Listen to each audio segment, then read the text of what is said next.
दानापुर विधानसभा का चुनावी जंग काफी रोचक और निर्णायक मोड़ पर चला गया है। ऐसा इसलिए क्योंकि दानापुर विधानसभा का चुनाव एक अलग ही प्लेटफॉर्म पर लड़े जाने को लेकर भी काफी चर्चा में है। दरअसल दानापुर का चुनावी जंग केवल पार्टियों उम्मीदवारों के चयन का नहीं, बल्कि यह तो जनता का भी लिटमस टेस्ट है। समझिए, यहाँ पर प्रत्याशी नहीं लड़ रहे हैं यहाँ पर, बल्कि जनता का ही एक टेस्ट है कि उसे बाहुबली जनप्रतिनिधि चाहिए या फिर जनता के बीच रहने वाला जनप्रतिनिधि। चलिए जानते हैं कि क्या चल रहा है दानापुर विधानसभा में। जो चुनावी जंग है उसमें क्या चल रहा है। दानापुर विधानसभा पर कांग्रेस, राजद और बीजेपी का प्रभाव रहा है।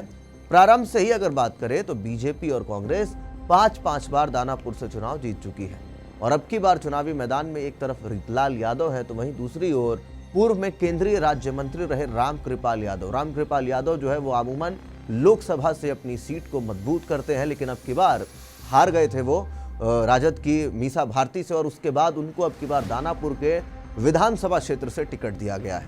ऐसे में आप इस चीज को सबसे पहले समझिए कि जो राजद सुप्रीमो लालू प्रसाद यादव हैं वो भी 1995 और 2000 विधानसभा चुनाव भी यहां से जीत चुके हैं और बीजेपी पहली बार 1996 में यहां से चुनाव जीती थी जब विजय यादव उम्मीदवार थे। इनके बाद लगातार 2005 से 15 तक 4 बार आशा देवी जो दानापुर जो सीट है वहां से जीतती रही हैं और वर्ष 2020 में विधानसभा के चुनाव में रीतलाल यादव ने आशा देवी को हरा दिया था और रीतलाल यादव वहां पर बहुत बड़े बाहुबली चेहरे के रूप में आते हैं। रीतलाल यादव का पूरा भौकाल है उस एरिया में। तो इस बार चुनावी जंग में बीजेपी ने पूर्व सांसद रामकृपाल यादव को चुनावी जंग में उतारा है। वहीं राजद ने अपनी सीटिंग विधायक रीतलाल यादव को उतारा है अब की बार मैदान में और दानापुर विधानसभा 2025 के चुनाव में इस सीट पर करीब 3,74,193 मतदाता हैं जो 2025 में इस सीट पर वोट डालने जा रहे हैं और इस सीट पर जातीय समीकरण भी इस बार के चुनाव में ये दिशा तय करेंगे कि यहाँ पर जो यादव वोटर हैं वो किसका समर्थन करेंगे, क्योंकि बीजेपी से भी रामकृपाल यादव है और इधर से रीतलाल यादव है और दोनों ही यादव वोटरों को अपनी ओर करने में बहुत बड़े चेहरे हैं। यहाँ यादव 90,000 हैं, वैश्य मतदाता लगभग 70,000 हैं, एससी 30,000 है और मुस्लिम मतदाता लगभग 18,000 है। तो मुस्लिम मतदाता तो रामकृपाल यादव को वोट कम ही करें क्योंकि मुस्लिम मतदाता एनडीए का समर्थन नहीं करते हैं। ऐसे में अब क्या चाहिए कि ये जो यादव वोट बैंक है ये भी अब बटेगा यहाँ। तो जो वैश्य मतदाता है 70,000 और इसी के साथ जो एससी मतदाता है 30,000, अगर इनको अपनी ओर रामकृपाल यादव साधने में सफल होते हैं तो फिर रामकृपाल यादव इस सीट से निकल सकते हैं। सवर्ण के भी लगभग 50,000 मत हैं और ये जो 50,000 मत है ये सवर्ण क्योंकि बीजेपी का एनडीए का कोर वोटर रहा है, तो ऐसे में अगर ये भी उसोर जाता है तो रामकृपाल यादव ये सीट लपक सकते हैं। कुर्मी भी 8,000 के आसपास है। नीतीश कुमार कुर्मी समुदाय से ही आते हैं और जदयू अब की बार बीजेपी के साथ है तो ये वोट भी उधर जा सकता है।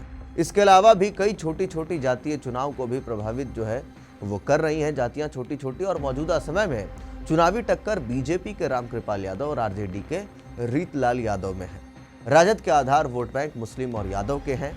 यादव जाति के रहने के कारण इस जाति में रामकृपाल यादव सेंधमारी कर सकते हैं और बीजेपी का आधार वोट वैश्य और सवर्ण है और निर्णायक स्थिति में यहाँ के दलित और कुर्मी मतदाता जो है वो नजर आ रहे हैं क्योंकि देखिए यादव मतदाता बट गया, मुस्लिम मतदाता जो है वो अब चला गया आरजेडी की ओर, बच गए जो वैश्य मतदाता हैं वो आपको चले जाएंगे बीजेपी की ओर और ऐसे में जो सबसे बड़ा निर्णायक मतदाता जो है वो है कायस्थ, जो यहाँ पर दलित मतदाता है और जो कुर्मी मतदाता है वो।